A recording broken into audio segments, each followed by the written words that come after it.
Europe 1 vous présente Parole de l'ombre 2. Retrouvez la grande histoire des Français sous l'occupation. Affiches, chansons, tracts, poèmes, journaux clandestins sont reproduits à l'identique. Tournez les pages et dépliez ces archives bouleversantes pour plonger dans l'histoire. Parole de l'ombre 2. En librairie pour 34,80 € seulement.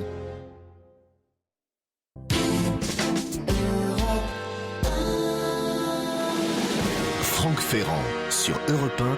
Au cœur de l'histoire.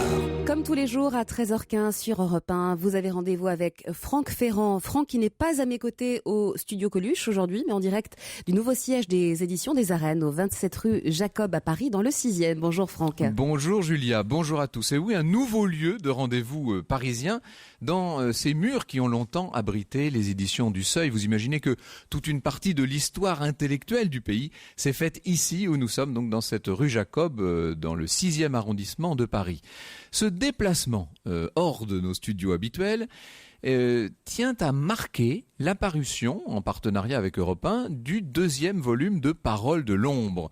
Vous aviez été très nombreux, à vous jeter sur le premier volume. Ce sont ces recueils, vous savez, fourmillants de papier, de paperoles, de cartes, d'affiches, de choses qu'il faut aller chercher et déplier, et qui évoquent la vie des Français sous l'occupation. Ce 2e tome n'est pas vraiment la suite du premier. Il est entièrement consacré à ce qu'on appelait à l'époque la propagande, à tous ces écrits, qu'ils soient sublimes ou honteux, à tous ces écrits officiels et clandestins qui participaient à la guerre des mots. La guerre des mots, c'est ainsi que Jean-Pierre Guénot, l'auteur de ce nouveau recueil, définit le combat, le combat souterrain, le combat toujours très âpre, qui s'est livré pendant l'occupation entre résistants et collaborationnistes. On va faire...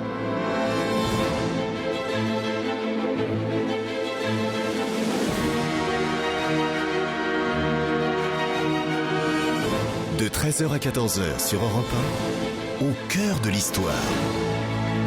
Franck Ferrand.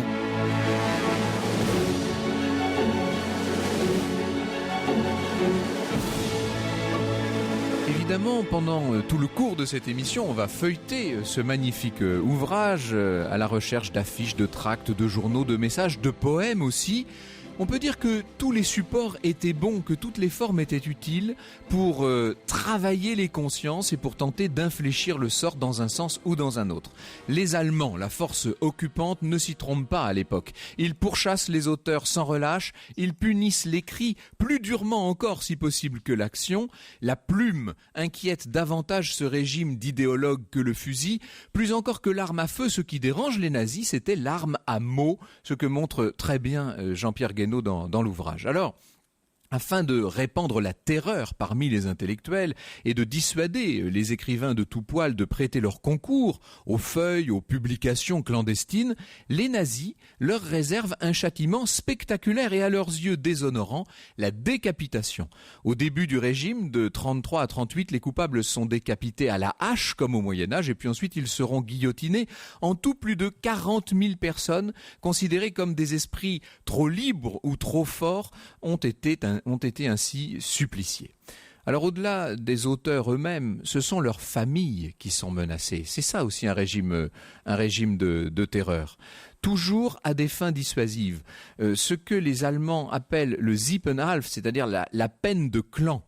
Le 10 juillet 1942 est placardé dans toutes les mairies de la France occupée le régime, la France occupée d'ailleurs elle va bientôt être entièrement occupée à quelques semaines près, est publié donc ce régime applicable aux familles des agents condamnés pour propagande contre l'occupant. Je cite, les proches parents masculins en ligne ascendante et descendante, ainsi que les beaux-frères et cousins à partir de 18 ans sont fusillés. Ça c'est pour donc la famille proche de ceux qui se sont rendus coupables aux yeux de l'occupant de propagande anti-allemande.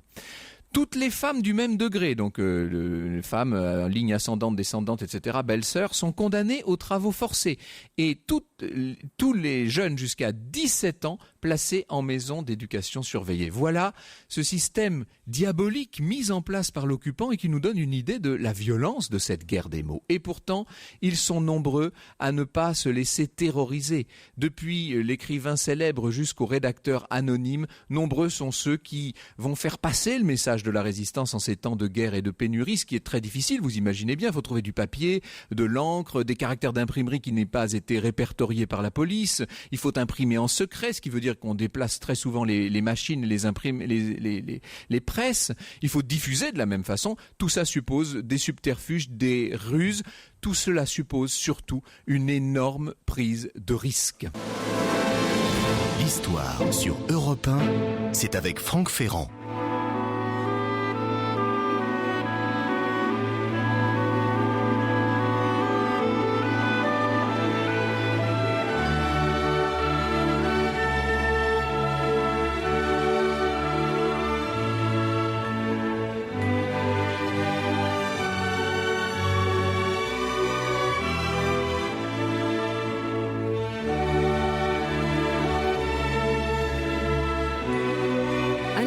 Sur Europe 1 de la bande originale du film de François Truffaut, Le Dernier Métro, Franck. Vous vous rappelez ce magnifique Évidemment. film, Julia, avec notamment Catherine Deneuve et Jean Poiret, etc. On était, avec le film de Jean Truffaut, dans l'atmosphère si particulière de cette occupation, et notamment, en l'occurrence, du Paris de l'occupation, Jean-Pierre Guénaud. Ce qui est étrange, c'est que la période ait été d'une dureté folle, je pense qu'on l'a dit d'emblée, il fallait commencer l'émission en le rappelant, mais qu'en même temps, elle n'est pas sans nostalgie pour un certain nombre de ceux qui ont pu la vivre.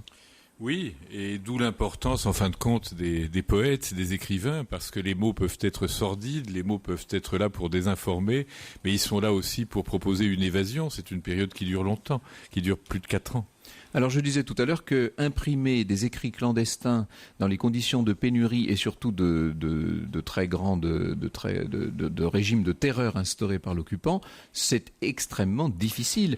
D'un point de vue matériel, déjà d'un point de vue concret, il faut trouver la place pour mettre les presses, il faut les déplacer souvent en cas de perquisition ou d'enquête. On ne cesse de se dénoncer, c'est bruyant, il faut trouver de l'encre, il faut trouver du papier.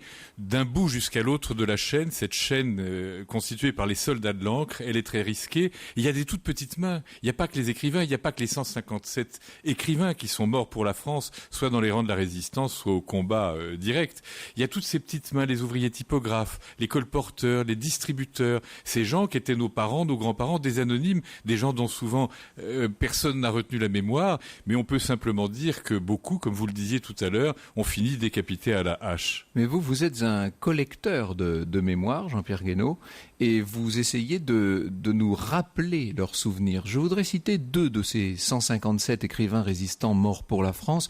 Nous parlerons aussi, évidemment, je signale tout de suite, nous parlerons dans le cours de cette émission de tous ceux qui écrivaient de l'autre côté, si je puis dire, des écrivains collaborationnistes et de toute la propagande qui existait autant du côté du régime de Vichy que du côté de la puissance occupante. Mais pour ce qui est de ces victimes, de ces écrivains résistants morts pour la France, voici 2 exemples, 2 modestes victimes, si je puis dire, de cette guerre des mots. Le premier, c'est Raymond Burgard. On l'appelait Alexandre dans la Résistance. Il avait 48 ans en 1940. Raymond Burgard est un Alsacien, en tout cas il était d'origine alsacienne, un agrégé de grammaire, et il enseigne le français au lycée Buffon. Ce lycée Buffon a été un centre de résistance extraordinaire où ont été arrêtés en février 1943 les 5 lycéens qui seront fusillés, on sait, sur le stand de tir de Ballard. Et qui étaient ses élèves. Et qui faisaient partie de ses élèves, bien sûr.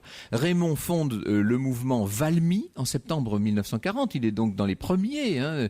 Il rédige toutes sortes de petits tracts. On appellerait ça aujourd'hui des flyers. On disait des papillons à l'époque. En français, en allemand.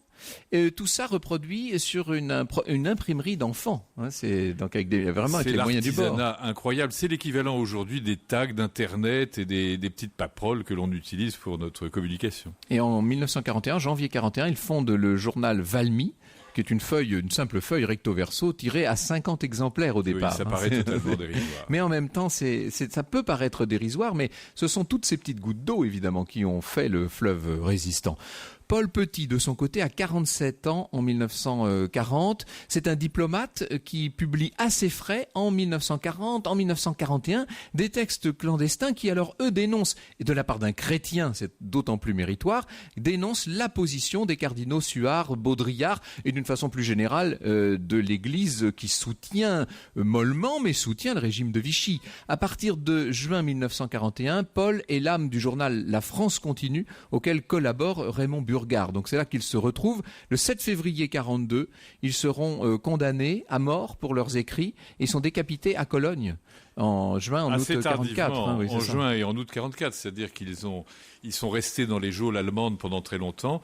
Et puis alors là, il n'y a pas eu la guillotine pour eux, il y a eu la hache, encore la hache, alors qu'on est à la fin de la guerre. Tout simplement alors que Hitler avait demandé la guillotine à partir de 38, je crois. Oui, mais ça reste le moyen dissuasif. Marcel Julien aurait dû être décapité à la hache, lui, jeune lycéen résistant.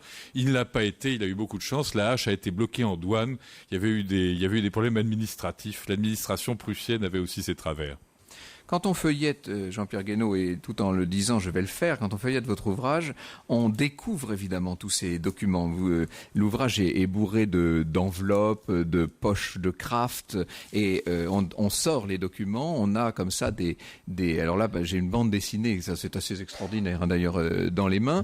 On a évidemment des cartes postales, et puis surtout tous ces petits tracts, tous ces éléments parfois très modestes qu'on se passait, qu'on se distribuait sous le manteau. Tous les supports étaient bons, toujours dans cet artisanat. Cet ouvrage est la prolongation du premier. Le premier insistait sur la vie quotidienne des gens, leur vie un peu matérielle.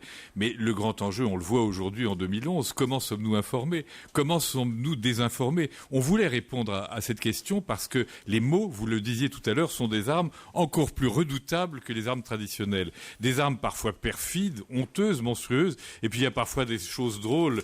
On peut citer une affiche. Ça, c'est dans la pochette qui est tout à fait à la fin du livre. Par deux élus locaux, vous avez des affiches, messieurs Tête et Marin, qui sont les élus locaux de la mairie de Saint-Maur et qui osent publier une affiche en 41, très tôt, mardi 8 sous l'égide du secrétariat d'État à l'instruction publique. Bien entendu. Et on vous propose des cours gratuites de langue allemande. C'est quelque chose d'absolument magnifique. C'est une ironie formidable, quoi. C'est ce qui s'appelle avoir un certain opportunisme. Voilà, no comment, comme le dit une chaîne de télévision bien connue. No comment, vous commentez, vous, en revanche, la plupart des documents qui sont présentés ici. Et vous le faites à votre façon, Jean-Pierre Guénaud, c'est-à-dire en montrant toujours ce qu'il y a d'humain, aussi bien derrière l'acte le plus héroïque que derrière la plus terrible lâcheté. L'histoire, c'est la vie, et ce sont des choses à ne jamais oublier. Ce qui est merveilleux, c'est la posture de ces gens ordinaires ou de ces intellectuels, dont certains vont totalement arrêter d'écrire et faire le plus gros sacrifice qui soit. Et d'où viennent-ils tous ces documents ? Où les avez-vous recueillis ? Il y a un lieu magnifique qui est le musée de la Résistance qui est à Champigny. Et puis il y a tout un tas de collectionneurs privés, des passionnés, des gens qui ont gardé des choses qui sont introuvables et même parfois dans les collections publiques. Nous avons la chance d'avoir à nos côtés un grand témoin qui va nous parler dans un instant de Robert Desnos et du rôle très important qu'il a pu jouer. Nous sommes avec vous, Jean-Pierre Guénaud, pour feuilleter ce bel album. Le titre, je crois que maintenant tout le monde le connaît. C'est le deuxième tome, d'autant plus depuis. Ça fait maintenant combien ? Le premier tome était sorti il y a un peu moins de 2 ans. Un peu moins de 2 ans. C'est Paroles de l'ombre, numéro 2, et c'est sous-titré Poèmes, tracts, journaux, chansons des Français sous l'occupation, en mettant l'accent, je le dis encore, dans ce deuxième tome, sur tout ce qui consiste, tout ce qui regarde l'écrit. En fait, c'est bien la guerre des mots que vous nous présentez à travers ce recueil. Lili Marlène sur Europe 1 par Leile Andersen, Franck. Oui, la version allemande de Lili Marlène, la version pas tout à fait originale, mais presque par Leile Andersen. Nous ferons bientôt avec vous, Jean-Pierre Guénaud, une émission de télévision sur Lili Marlène. Vous avez été vous êtes celui qui a écrit l'histoire de cette chanson. Oui, c'est à venir. Et alors, elle a été reprise très tôt, en 41, par Suzy Solidor, grande chanteuse de la collaboration. Mm-hmm. C'est l'hymne de la Seconde Guerre mondiale, dont les paroles ont curieusement... Tout camp confondu, c'est ça qui est étonnant. Tout camp confondu, dont les paroles ont été écrites bien avant, pendant la Première Guerre mondiale. Et ce qui est merveilleux, c'est que beaucoup de gens pensent parfois par erreur que cette chanson est une chanson nazie, alors que Leile Andersen a failli être déportée plusieurs fois pendant la guerre. Mais c'est une autre histoire. Elle est morte très tard, du reste. Elle est morte très tard, elle est morte dans les années 70, après avoir défendu les couleurs de l'Eurovision pour l'Allemagne après la guerre. Nos auditeurs ne peuvent pas s'en rendre compte tellement ils sont attentifs, silencieux, sages comme des images, mais nous sommes en public évidemment dans cet endroit magnifique du 27 de la rue Jacob, au siège des éditions des Arènes. Nous sommes en présence de plusieurs classes de CM2, il y a aussi une classe, alors on voit des têtes évidemment nettement plus âgées, une classe de terminale. Si vous voulez applaudir pour que tous nos auditeurs comprennent que nous sommes ici en grand nombre. Je vous en prie. Voilà. Ça nous rassure, Franck. On se posait des questions. Vous vous demandiez si finalement nous ne nous étions pas installés dans l'arrière-cour tranquillement, c'est ça? Oui, c'est ça.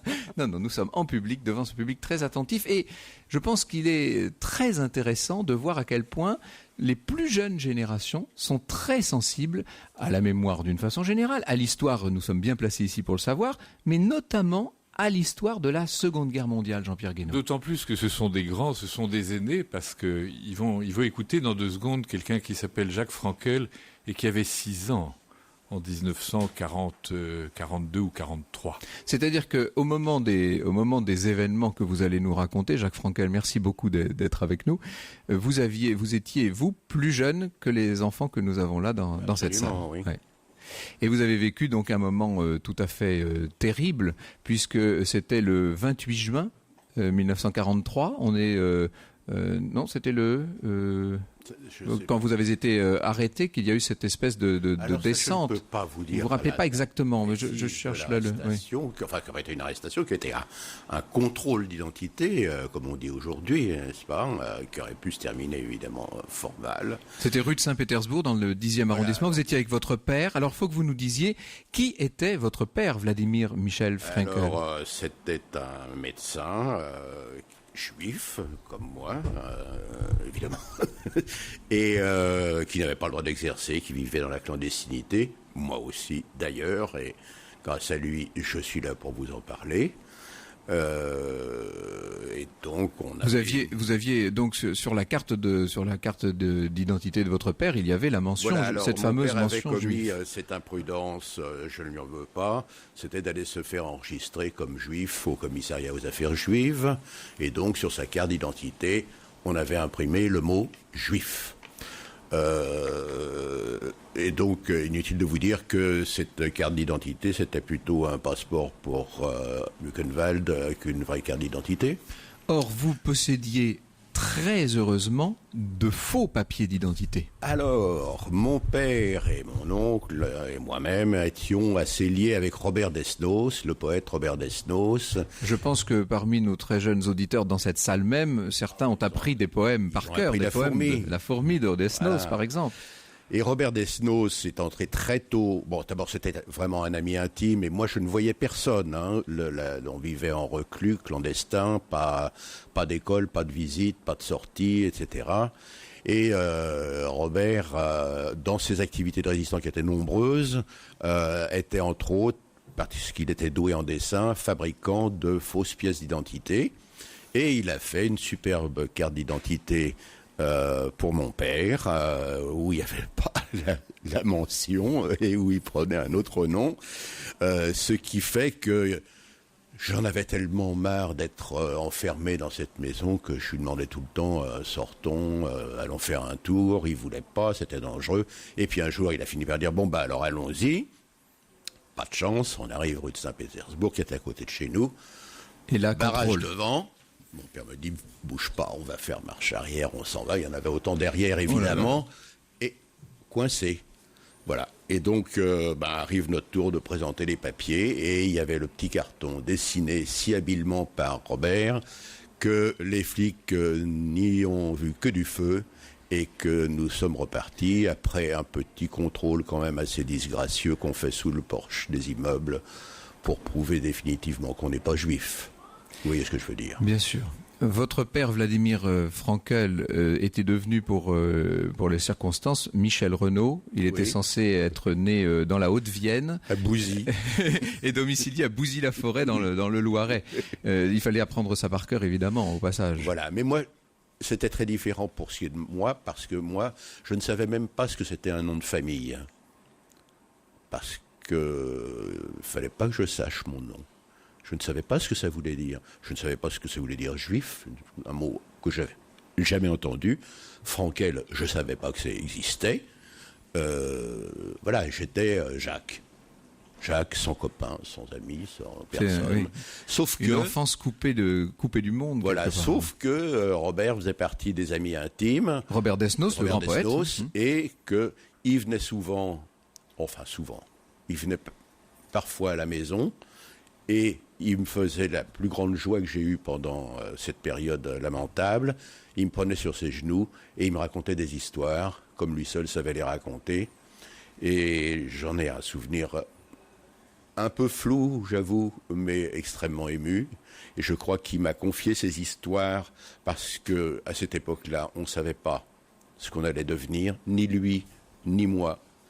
Et que c'était un peu un viatique pour le grand départ. Vous êtes son légataire universel et son exécuteur testamentaire, il faut le dire. Absolument, absolument. Il n'a pas voulu léguer à sa compagne Yuki, qu'il aimait beaucoup, mais pour des raisons, parce qu'elle était un peu fofolle et il pensait que c'était pas très sérieux. Et donc il a légué à mon oncle et puis après ça, à moi. Donc c'est vous qui êtes aujourd'hui dépositaire de cette mémoire, et puisqu'il vous a sauvé la vie, vous sauvez vous aujourd'hui sa mémoire. Voilà, du mieux que je peux. Il faut savoir que Robert Desnos, bien sûr, a été dénoncé par un certain nombre de ses chers confrères du reste, puisque dont Céline, il faut le dire. Céline, je ne savais pas si j'allais le dire, mais oui, après tout, disons-le, bien sûr. Céline n'est peut-être pas le responsable premier de l'arrestation, mais quand on traite un homme de philo-youtre, ça fait partie de ce fabuleux langage de Céline, n'est-ce pas, qu'il revendique dans le journal fort lu, on lui fait pas du bien. Mais le pire, ça a été Alain Lobreau, bien connu de nos services comme grand notre journaliste, autre journaliste. Et que Desnos avait giflé encore. Que Desnos avait giflé. Et donc, quand un jour, dans un dîner mondain, on a dit « Oh, Desnos, qui venait d'être arrêté, on va peut-être le relâcher », Lobreau a dit publiquement aux officiers de la Gestapo qui étaient là « Il faut le fusiller ou tout au moins le déporter ». Et puis, ce sera le début d'une déportation très longue, Auschwitz, Buchenwald, Flossenburg, le camp de Floa, et puis ça finit par Térésine. Oui. Desnos est mort le jour de la libération de son camp, mort du typhus. Les deux documents qui sont là, grâce à Jacques Frankel, sont très émouvants. C'est unique. Pourquoi ? Parce que Desnos a été prévenu du fait qu'il serait arrêté. Pour que l'on ne se retourne pas contre sa compagne Yuki, il s'est rendu à l'arrestation, mais il a eu le temps de faire disparaître tout ce qui concernait son activité de faussaire et de résistant. Et les deux seules pièces connues de cette activité de faussaire, ce sont ces cartes. Il y a là la vraie carte de Vladimir Frankel, et il y a sa fausse carte qui a donc sauvé Vladimir et son petit garçon de 6 ans. Voilà. Nous revenons sur d'autres trésors contenus dans ce magnifique recueil Paroles de l'ombre dans un instant. Sur Europe 1, coucher avec elle, sur un poème de Robert Desnos de 1942, Franck. Voilà, et justement nous sommes en compagnie du légataire universel, exécuteur testamentaire de Robert Desnos, de Monsieur Frankel, qui est ici avec nous et qui nous a raconté, je dis ça pour les auditeurs qui prendraient en cours, qui nous a raconté l'extraordinaire moment terrible où la fausse carte d'identité dessinée, enfin fabriquée par Robert Desnos, lui a sauvé la vie et celle de son père. Nous sommes ici donc au 27 de la rue Jacob, dans ce qui très longtemps a été la maison du Seuil, les éditions du Seuil, et qui aujourd'hui abrite notamment les éditions des Arènes. Le directeur des éditions des Arènes vient de nous rejoindre. Nous allons nous entretenir dans un instant avec lui de ce nouveau rendez-vous culturel que vous proposez aux Parisiens, là dans le cœur du vieux Paris historique, celui qu'on aime. J'aimerais avant cela, Jean-Pierre Guénaud, qu'on revienne un moment sur ces poètes et sur ces écrivains de l'ombre. Alors, je suis là ouvert à la page justement de Robert Desnos où on voit les fameux papiers. Et si je pars une seule page en arrière, nous trouvons de tout autres écrivains. Parce qu'il ne faudrait pas qu'on croie, évidemment, que la guerre des mots ne s'effectuait que dans un sens. J'ai là dans les mains, puisqu'il suffit de tirer dans un petit soufflet, on tire une liste qui a l'air dactylographiée. C'est un très beau facsimilé. Et j'ai Comité national des écrivains, liste des écrivains indésirables. Et il y a là quelques collaborationnistes quand même. Oui, absolument. Ça a été un enjeu terrible, aussi bien pour les écrivains que pour les poètes et pour les journalistes. Et ce qui est très étonnant, c'est qu'on cite toujours, par exemple, la presse la plus extrémiste. Je suis partout, Gringoire. On oublie que la presse ordinaire, le matin, par exemple, était certainement une des formes d'expression la plus sirupeuse et la plus effrayante, avec des choses d'autant plus perverses qu'elle ne s'adressait pas à des extrémistes, mais à monsieur tout le monde.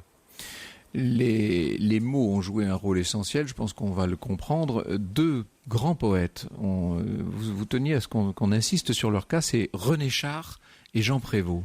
René Char et Jean Prévost, parce que tous les deux incarnent quelque chose de terrible. L'un et l'autre vont décider de basculer dans la lutte armée.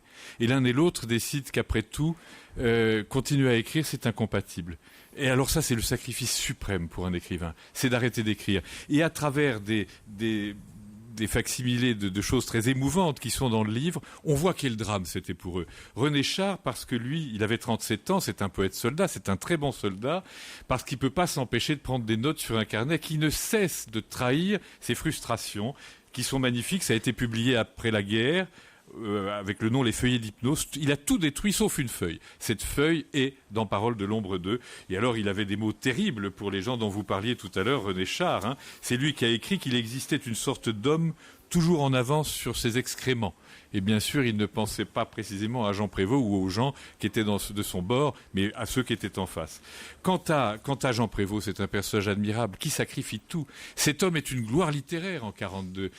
Son avenir est immense, a priori. Son avenir est immense. Il vient d'épouser en seconde noces Claude Van Biema, qui est de Samuse, qui est belle comme le jour. Et lui va tout sacrifier. Et lui va aussi s'arrêter d'écrire. Et alors, il reste une trace de tout ça. Il était très prudent. Il était comme Vercors, l'auteur du Silence de la mer. Et puis, l'espace de 3 jours, il partage le journal intime de son épouse. Donc il reste quelques lignes des pensées littéraires de Jean Prévost pendant la guerre, quelques lignes seulement. Et c'est fascinant, parce qu'il pose les bonnes questions. Et là, je vous renvoie à ces facsimilés que nous avons publiés dans le livre. Le premier tome de Paroles de l'ombre évoquait la vie quotidienne des Français. Ce deuxième tome, on l'a bien compris, évoque plutôt cette guerre des mots, ces batailles de l'écrit. Au centre des deux, si je puis dire, l'interface entre les deux univers, c'est la presse, évidemment. C'est la presse. La presse joue de part et d'autre, aussi bien la presse collaborationniste que la presse de résistance, joue un rôle essentiel dans l'avenir de la guerre. C'est un enjeu fabuleux, et ce que les gens ne savent pas, au-delà de ce qu'on disait tout à l'heure, c'est que ça devient une guerre incroyable. Il y a eu ce qu'on a appelé la guerre des faux journaux. Ah oui, oui. La RAF parachute des journaux. Dans les heures qui suivent, la Gestapo s'en saisit, reprend ces journaux, les rédige et les contrefait intégralement. Il y avait par exemple le Courrier de l'Air où il y avait des titres de ce genre. C'est hallucinant et nous montrons les deux versions des journaux. C'est-à-dire qu'en fait, on a exactement le même journal avec les mêmes rubriques, les mêmes titres, ce qui est important, ce qui fait que si quelqu'un avait parlé à son voisin de palier d'un titre, on peut le retrouver sur le faux journal. C'est la même chose. Mais le contenu des articles est différent. Le contenu diffère. Si vous avez des photos des alliés qui semblent péter la forme, et bien évidemment, on va les montrer subclaquants. Oui. Et les articles sont réécrits de façon très vicieuse pour prendre l'inverse de leur sens initial. Très vite, les lecteurs ne savent plus à quel sens vouer, et c'est là, et ça se joue dans les deux camps. C'est-à-dire que il va y avoir des faux canards enchaînés, il va y avoir des faux journaux de propagande.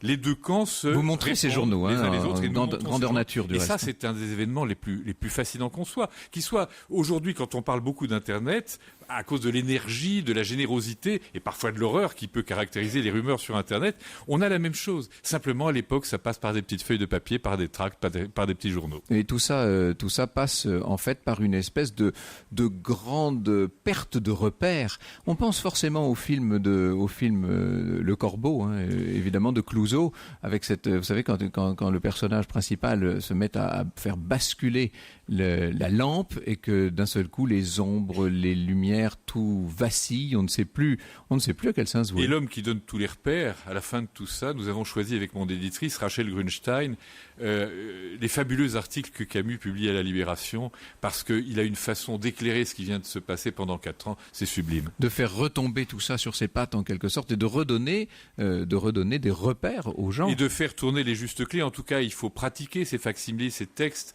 parce que vous verrez qu'on a édulcoré beaucoup de choses et qu'une fois de plus, il faut aborder l'histoire par le biais de la vie. On n'est pas dans la poussière, on est dans la vie. Et aujourd'hui, Steve Jobs vient de mourir. Eh bien, en fin de compte, l'inventivité qu'il a déployée dans les moyens de communication nouveaux qui sont à notre disposition, c'est ce que tous ces petits soldats de l'encre ont déployé pendant les 4 ans de l'occupation, à leur manière et avec les moyens de l'époque. C'est très pédagogique finalement cette démarche, Laurent Beccaria. Vous dirigez donc les éditions des Arènes. C'est un travail qui devrait être multiplié. On devrait faire ça dans tous les domaines. Présenter les documents en facsimilé, les avoir dans la main comme ça, pouvoir jouer avec, si je puis dire. Ça, c'est à la fois les progrès de la fabrication qui nous permettent de faire ça, et puis je pense que c'est le développement du numérique. C'est-à-dire qu'aujourd'hui, vous avez des milliers de documents d'histoire qui sont disponibles d'un seul clic. Et le livre doit se réinventer. Et une des raisons de réinventer le livre, c'est d'abord le travail de sélection. Je crois que Jean-Pierre Guénaud, pour arriver à ce livre, sont des milliers de documents, de pages, etc., avant de choisir un peu le meilleur. Et puis, il y a la mise en page, les pages qu'on déploie, comme une malle au trésor. Il y a une surprise à chaque page. Une surprise, en fait, oui. Et on retrouve ce qu'est un livre, c'est-à-dire un livre qu'on partage, qu'on voit en famille, qu'on s'offre, qu'on garde. Et c'est vraiment la complémentarité avec l'univers numérique. On vous retrouve dans un instant, Laurent Beccaria, pour évoquer ces lieux où vous nous accueillez, et vous nous accueillez en public puisque nous sommes en présence. Je ne sais pas combien vous êtes, mais enfin très nombreux. Nous avons plusieurs classes, notamment des classes de CM2 qui sont avec nous aujourd'hui. On vous retrouve dans un instant. L'histoire sur Europe 1, c'est avec Franck Ferrand. À l'occasion de la sortie du volume 2 de Paroles de l'ombre, un recueil de documents élaboré par Jean-Pierre Guénaud et coédité par Europe 1, nous retrouvons Franck en direct du siège des éditions des Arènes. Voilà, et en présence du fondateur et directeur des éditions des Arènes. Merci Laurent Beccaria de nous recevoir. On a mis un petit peu de désordre dans votre librairie là ce matin. Ah oui, mais c'est fait pour ça. C'est une maison d'édition, et dans le mot maison d'édition, il y a le mot maison, et dans une maison un peu en désordre, c'est une vraie maison. Et c'est bien que la librairie soit au rez-de-chaussée de la maison d'édition. Moi, j'aime bien ça. Il y a un côté là, c'est très quartier latin finalement tout ça. Oui, et puis c'est aussi une volonté d'ouverture grande pour que ce soit un endroit de brassage, un endroit de vie. Puisque les livres, c'est la vie. Il y a des livres qui changent la vie, et nous, on est éditeur pour transmettre quelque chose.